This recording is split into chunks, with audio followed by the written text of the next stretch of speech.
আসসালামু আলাইকুম ওয়া রাহমাতুল্লাহি ওয়া বারাকাতুহু। প্রিয় শিক্ষার্থীগণ, আমরা পূর্ববর্তী ক্লাসে লফজে মুফরাদ সম্পর্কে এ টু জেড জেনেছি। আজকে আমরা লফজে মুরাক্কাব সম্পর্কে জানবো ইনশাআল্লাহ। তো প্রথমেই লফজে মুরাক্কাবের পরিচয় জেনে নিই। লফজে মুরাক্কাব বলে একাধিক কালিমা দ্বারা গঠিত কালামকে লফজে মুরাক্কাব বলে। তো প্রিয় শিক্ষার্থীগণ, তো লফজে মুরাক্কাব আবার দুই প্রকার, মুফিদ, গায়রে মুফিদ। তো প্রথমে আমরা জেনে নিব মুরাক্কাবে মুফিদ কাকে বলে। মুরাক্কাবে মুফিদ বলা হয় এমন পূর্ণাঙ্গ বাক্যকে যার মধ্যে কোনো খবর বা তলব পাওয়া যায় বা বোঝা যায়। যেমন খবর পাওয়া যায়, যেমন আমরা একটা উদাহরণ দিয়ে দেখি। রাশিদুন নাইমুন, রাশেদ ঘুমিয়ে আছে।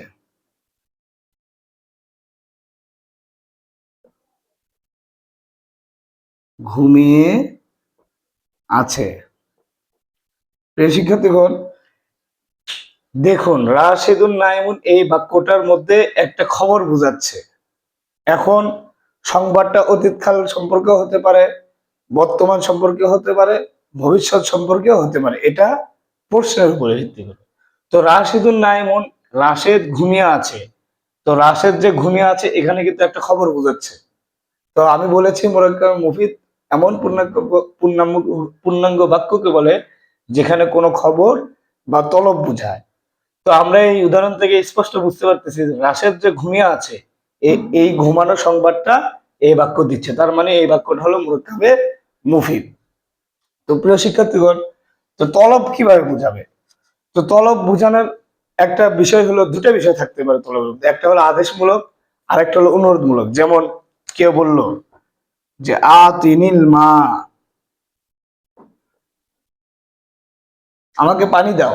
আতিনিল মা মানে আমাকে পানি দাও।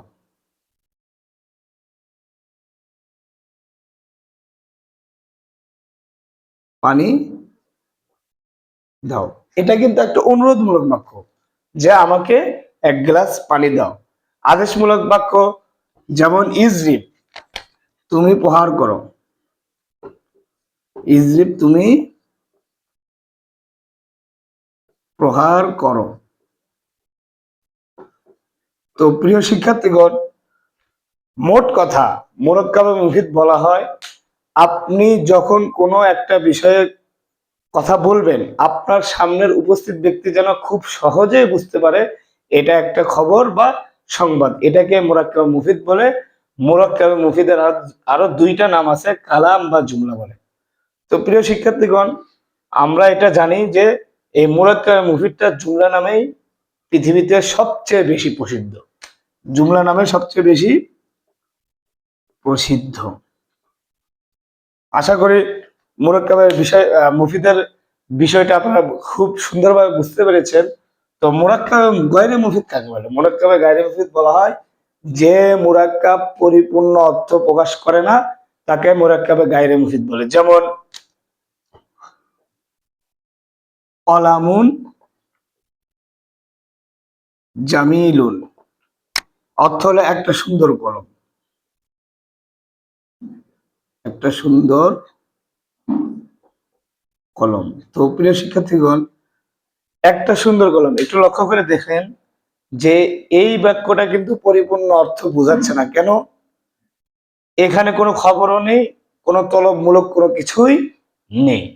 কলম, একটা সুন্দর কলম কি আমার কাছে আছে, অথবা এরকম হতে পারতো এটা একটা সুন্দর কলম, তাহলে আমরা বুঝতে পারতাম যে এটা খবর বোঝাচ্ছে। কিন্তু শুধু সুন্দর কলম এটা পরিপূর্ণ বাক্য কখনোই হবে না।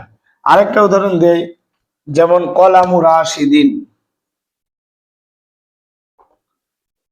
রাশিদিন, রাশেদের কলম। কলামু রাশিদিন, রাশেদের